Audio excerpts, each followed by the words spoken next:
Najwa, ya. Oke, Mbak Najwa. Saya sering merasakan sakit asam lambung dan itu berupa sering mual atau enak, sering pusing juga, dan itu sangat mengganggu saya untuk beraktivitas sehari-hari. Karena saya ketika penyakit itu kambuh, saya selalu merasa cemas, takut. Bagaimana solusi agar saya bisa sembuh untuk menangani masalah tersebut? Oke, asam lambung itu kekakuan yang sangat kuat. Jadi ada prinsip yang kuat yang kalau prinsipnya Mbak Najwa tadi itu dikasih masukan beda sama orang tua itu tetap nggak mau, nolak. Walaupun tidak semua ditolak ya. Ada prinsip-prinsip tertentu itu ditolak beneran. Ada kejengkelan. Nah, itu yang bikin asam lambung itu. Sini terus naik. Bener nggak kalau Mbak Najwa sehari-hari ada beberapa hal dari orang tua kalau diberi masukan nolak malahan. Bener apa enggak? Bener. Nah, sekarang dirubah ya. Masukan dari orang tua insya Allah banyak baiknya, terima aja karena Allah Ta'ala. Mudah-mudahan besok itu kalau Mbak Najwa itu sudah kepingin nikah, itu kalau ketemu sama laki-laki, itu laki-lakinya langsung seneng. Bukan lihat Mbak Najwa itu nggak mau gitu, nolak. Ngerti ya? Ayo belajar mulai sekarang. Termasuk Rizky. Nasihat orang tua itu baik sebenarnya. Nasihat orang tua itu baik ya. Ridho Allah itu tergantung juga ridho orang tua. Jadi sudah harus dipahami kalau dengan orang tua harus berbakti, harus hormat, nggak boleh marah. Paham? Sebenarnya ini baik loh. Saya amati ini Mbak Najwa ini baik loh. Baik loh ini ya. Tapi kenapa kaku ya? Ya belajar ya. Insya Allah ya. Dan bagaimana cara memaafkan orang tua? Loh. Karena orang tua kadang mungkin punya muncul lagi nih Ustadz ya. Wes toh. Oke. Aduh. mungkin orang tua nggak sengaja ngomong, tapi saya sakit hati. Lah iya jangan. Makanya saya bilang jangan. Orang tua itu walaupun salah, orang tua udahlah salah ngomong kayak bener kayak diterima aja. Paham ya? Terima aja sambil senyum gitu aja. Kalau salah, alah mama kok gitu sih? Gitu aja santai. Kalau papa ngomong salah, wah masa ngomongnya sama anak cewek gitu sih pak? Boleh ngomong seperti itu, tapi kan nggak marah. Sehingga itu menjadi apa namanya ya? Tembok bagi orang tua untuk tidak ngomong yang aneh-aneh. Tetapi kalau Mbak Najwa itu ngomongnya enak, orang tua itu malu nanti. Tapi nggak perlu gimana cara memaafkan orang tua salah itu udah nggak usah di apa-apain ya. Paham ya? Terima aja orang tua baik loh ini sebenarnya. Belajar baik ya. Alhamdulillah. Siapa lagi? Terima kasih. Assalamualaikum warahmatullahi wabarakatuh. Waalaikumsalam warahmatullahi wabarakatuh. Oke, lanjut. Assalamualaikum. Saya Moni Hidayati dari Prodi KPI. Siapa namanya? Panggilannya Nia. Nia. Silahkan Mbak Nia. Afwan Ustaz, izin bertanya, kenapa saya bawaannya emosi terus ya Ustaz? Kenapa? Kenapa saya bawaannya emosi terus? Oke ya, insya Allah udah langsung ketemu ini. Udah? Oke, alhamdulillah. Afwan. Jadi gini Mbak Nia, emosionalnya, ini pelajaran beda ya. Ini sebenarnya genetik. Mbak Nia ini memang benar, ini mudah sekali tersinggung, benar. Nah ini saya cerita, ini genetik. Ada salah satu orang tuanya Mbak Nia yang gampang sekali tersinggung. Siapa? Mama apa papa? Ibu. Nah kan benar. Kalau ini genetik. Nah saya senang Mbak Nia tadi pertanyaan kenapa saya mudah sekali marah. Saya senang karena ini tidak menceritakan hal-hal yang di luar ini, tetapi langsung menuju ke arah Pribadi. dosa saya ini. Paham ya Mbak Nia? Ini genetik. Genetik ini doanya ada dua. Pertama doa untuk Mbak Nia, yang kedua doa untuk ibu. Yang tadi Mbak Nia tanyakan kenapa saya mudah sekali marah, itu diawali dari mudah sekali tersinggung, paham ya? Nah ini doa aja. Ya Allah, jika saya mulai akil balik hingga saat ini mudah sekali tersinggung dan marah, jika itu dari kesalahan dan dosa-dosaku, sifat-sifat tidak baikku, aku mohon kepadamu ampuni dosa-dosaku dari sifat-sifat yang mudah tersinggung dan mudah marah. Ampuni dosa-dosaku dari sifat yang tersinggung dan mudah marah. Astagfirullahaladzim. Itu untuk diri kita. Tapi yang kedua, setelah doa kita, doain nanti ibunya Mbak Nia. Ya Allah, jika genetik mudah tersinggung dan marah ini dari ibu saya, aku mohon kepadamu ya Allah, ampuni dosa ibu saya yang mudah tersinggung dan gampang marah. Ampuni dosa beliau ya Allah yang mudah tersinggung dan gampang marah. Ampuni dosa beliau ya Allah, amin. Ampuni dosa ibu saya ya Allah, amin. Ampuni dosa beliau, amin. Paham? Doakan di dua titik itu ya. Kemudian Mbak Nia belajar sehari-hari, belajar dengan teman, dengan siapapun, belajar mendengarkan.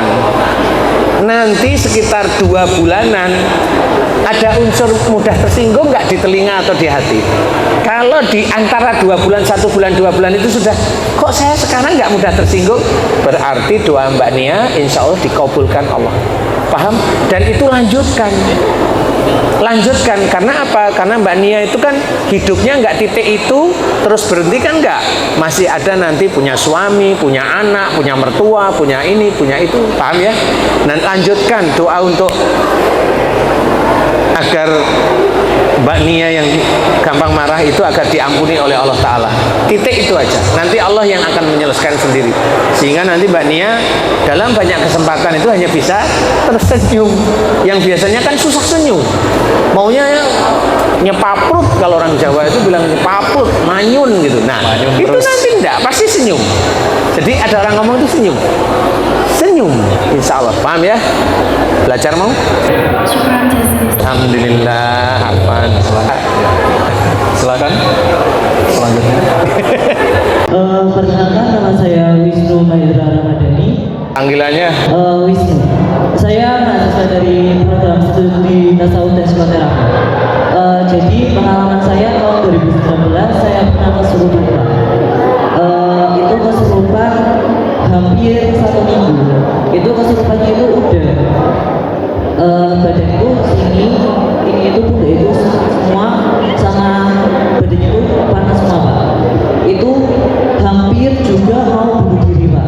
Jadi yang ada di pikiran itu udah saya ngakhirin aja, saya kayak ngikutin yang ada di otak saya Pak, kayak dikendaliin. Sama dari keluarga bapak saya itu punya keris Pak. Jadi itu apakah ada hubungan sama itu atau iya. Mas Wisnu, bagi adik-adik mahasiswa-mahasiswi ya, ini ada pertanyaan ya, sebenarnya mirip-mirip, cuma ini agak beda. Yang mau saya tanyakan, katanya keluarga pada saat Mas Wisnu itu kesurupan itu, Mas Wisnu ngomongnya apa? pada saat kesurupan itu aku nggak nyadar semua Pak, tapi Keluarga ngomongnya apa? Kamu kesurupan itu ngomongnya ini, umpamanya kan gitu. kadang kayak niruin orang yang dahulu yang meninggal itu Pak, kayak nyeritain orang dulu yang meninggal.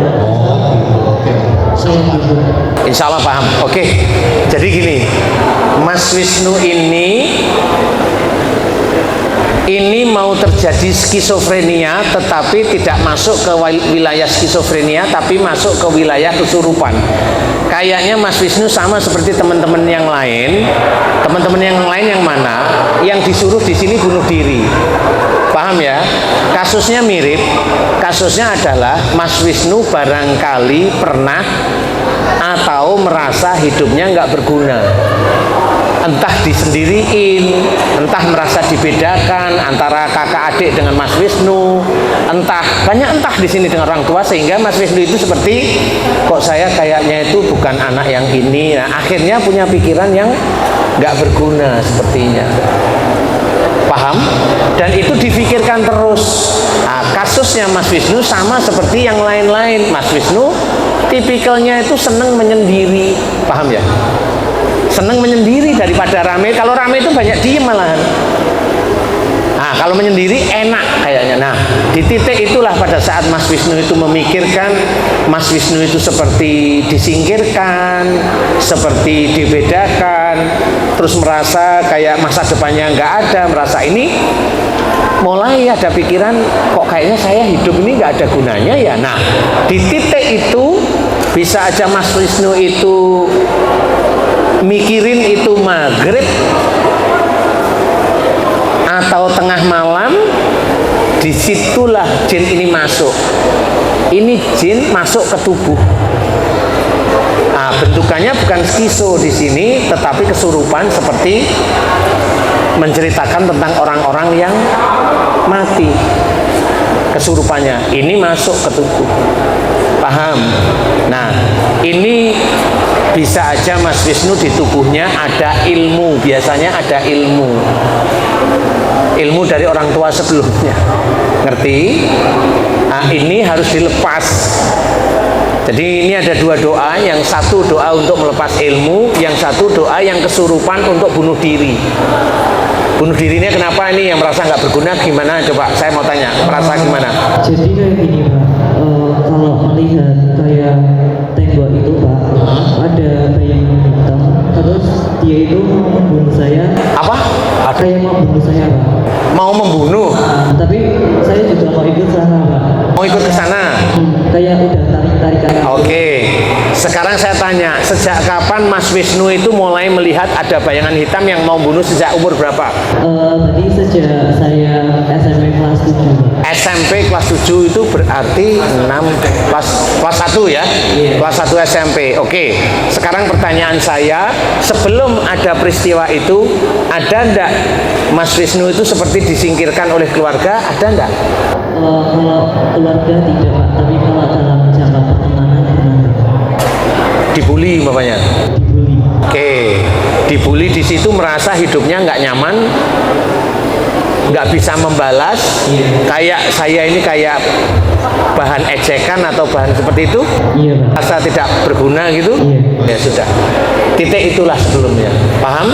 Nanti doanya sama. Ini nanti doanya gitu. Kalau yang mengeluarkan kesurupan itu adalah dengan doa, ya Allah, jika saya di dalam pikiran saya ada yang mengajak untuk bunuh diri, paham ya? Dimana ini disebabkan karena, nah sebabnya ini disebutkan dulu saya pernah dibully dan saya merasa terhina, merasa sebutkan apa yang dirasain waktu itu, sebutkan aja, tapi tidak emosi ya, sebutkan dalam bentuk doa, dan kemudian saya merasa hidup saya merasa tidak berguna, hidup saya merasa tidak berguna. Ya Allah, jika itu salah dan dosa dan apa-apa, ampuni dosa-dosa saya. Yang saya husnuzon, hidup saya merasa tidak berguna. Astagfirullahaladzim. Ulangi lagi doa itu. Dan nanti mudah-mudahan makhluk ini akan keluar sendiri. Paham ya? Yang pertama, kalau yang kedua tadi doanya ilmu, bilang aja ya Allah, di dalam tubuh saya ada makhluk ilmu dan orang tua sebelumku, aku tidak ikhlas, aku tidak itu, aku mohon kepadamu agar kau lepaskan. Ilmu musyrik khususnya ya, ilmu musyrik akan kau lepas. Kemudian puji Allah, puji Allah, puji Allah. Insya Allah ini nanti akan keluar sendiri. Paham? Paham ya? Alhamdulillah. Mudah-mudahan manfaat. Terima kasih Pak. Sama-sama. Selanjutnya, Terima kasih. Assalamualaikum warahmatullahi wabarakatuh. Waalaikumsalam. Kenalkan, nama saya Muslimah dari program studi KPI. Izin bertanya Bapak. Panggilannya siapa? Muslimah. Mbak Muslimah ya? Kenapa seorang perempuan itu ketika haid merasakan sakit, kemudian saya berpikir bahwa itu memang kondisi fisik seseorang. Nah, ketika tadi di awal dijelaskan bahwa ketika menstruasi merasa sakit itu bisa jadi ada gangguan, nah itu bisa dijelaskan bagaimana Pak. Kemudian ada satu lagi, bagaimana cara kita menangani seseorang yang sedang mengalami gangguan seperti tadi ada yang kesurupan, itu bagaimana? Minta dijelaskan. Terima kasih Pak. Mbak Muslimah, yang pertama, haid kalau sakit, apakah itu gejala normal? Enggak, itu tidak normal, tetap tidak normal, karena Saya punya istri sejak dulu kalau haid alhamdulillah nggak pernah sakit. Paham ya? Waktu hamil beliau nggak pernah mutah, ya nggak pernah. Apa kata dokter yang morning sick itu ya nggak pernah, biasa aja ya. Jadi menurut saya, karena saya kenal istri saya, kalau wanita yang lain kayak Mbak Muslimah atau teman-teman yang lain, ini kalau haid sakit ada yang juga haid tidak sakit. Nah, coba tanyain yang haidnya tidak sakit. Insya Allah yang haidnya tidak sakit biasanya dia, temannya Mbak Muslimah ini, dengan orang tua tidak ada persoalan. Tidak ada jengkel, tidak ada kemarahan, tidak ada, biasa aja dengan orang tua. Nah, kenapa pada saat haid itu sakit dan berhubungan dengan orang tua? Karena itu berhubungan dengan peranakan. Bisa di rahim, bisa di leher rahim, bisa di saluran sel telur, bisa di ovarium, bisa di titik-titik itu. Nah, rahim ini berhubungan dengan ayah. Jadi kalau ada rasa sakit di daerah situ, berhubungan bahwa temennya Mbak Muslimah atau Mbak Muslimah ini seringnya jengkel sama ayah. Tapi kalau sakitnya sebelah kiri atau sebelah kanan, ini biasanya dengan ibu. Karena hubungannya dengan ovarium, itu biasanya dengan ibu. Jadi nanti kalau udah mulai tahu, oh saya sakit sebelah kanan, diingat aja berarti sama ibu. Flashback aja beberapa waktu dulu, apakah Mbak Muslimah itu sering jengkel dengan ibu walaupun tidak keluar lisan. Ngerti ya? Jengkel aja, kalau ibu begini jengkel aja sih.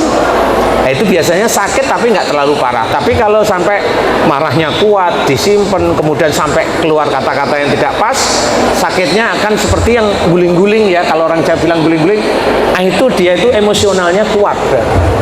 Paham ya? Insya Allah kalau nanti kembali pada jalan Allah, minta maaf kepada orang tua, mohon ampun kepada Allah, yang kalau haid itu sakit insya Allah hilang. Beberapa kali doa, kemudian dilihat berikutnya kalau haid, mudah-mudahan sudah mulai berkurang, terus menerus minta maaf kepada orang tua, mohon ampun kepada Allah, insya Allah hilang. Paham ya? Kemudian kalau ada orang kesurupan, gimana cara mengobatinya? Udah pergi aja, nggak usah diladenin. Paham? Saya nggak ngajarinya begitu. Tapi kalau memang mau belajar serius, nanti kalau ada kesempatan saya kesini lagi, khusus menangani orang kesurupan, saya ajarkan temanya cuma satu, menangani orang kesurupan. Saya kasih ilmunya. Paham? Saya kasih teorinya. Kalau ada orang kesurupan sudah 10 tahun kesurupan nggak sembuh, kita buktiin di depan depan majelis. Paham? Harus ada yang kesurupan beneran. Nanti saya kasih cara menganalisa secara teori, nanti saya kasih. Karena kalau saya ceritain di sini nggak bisa fokus ya. Umpamanya kayak skiso. Kenapa ini saya kasih gambaran? Biar di sini paham dulu. Nanti kalau memang saya diizinkan oleh Allah Ta'ala ngisi persoalan skizofrenia dari tadi ini kan skiso yang banyak ya. Ini saya akan kasih ilmunya beneran. Tapi fokusnya hanya skiso. Paham? Ya, alhamdulillah, mudah-mudahan bisa. Kalau ada kesurupan pergi. Nanti malah Mbak Muslimah yang kesurupan, nanti udah pergi aja. Terima kasih Pak. Wassalamualaikum warahmatullahi wabarakatuh. Waalaikumsalam warahmatullahi wabarakatuh. Ternyata dari kesalahan saya itu menyebabkan timbulnya rasa sombong saya. Karena itu juga tanpa sadar kan saya usaha tapi membanggakan diri sendiri dan meyakinkan bahwa diri sendiri itu bisa tanpa Tuhan, tanpa campur tangan Tuhan. Perkenalkan, nama saya Wisnu Medra Madeni, saya mahasiswa dari Universitas Kiai Haji Abdul Rahman Wahid Pekalongan. Kesan dan pesan saya selama studi general tadi, pas saya tanya atau jawab itu memberikan pencerahan yang sangat-sangat cerah untuk pribadi saya sendiri. Dan terima kasih juga untuk Pak Ustadz Danu telah mendengarkan cerita saya. Assalamualaikum warahmatullahi wabarakatuh. Kami dari Prodi Tasawuf dan Psikoterapi, mahasiswa UIN Gusdur Pekalongan. Kali ini kita akan memberikan komentar tentang studium general pada hari ini yang tentunya menarik, yang dinarasumberi oleh Ustadz Danu. Menurut teman saya gimana Mbak komentarnya? Baik, untuk acara tadi menurut saya sangat meriah dan sangat cocok sekali dengan prodi kami, tasawuf psikoterapi. Mungkin ada tambahan, Mbak? Materinya sangat menarik dan tidak membosankan. Mungkin udah itu saja dan jangan lupa join di UIN Gusdur khususnya untuk tasawuf dan psikoterapi. Terima kasih. Wassalamualaikum warahmatullahi wabarakatuh.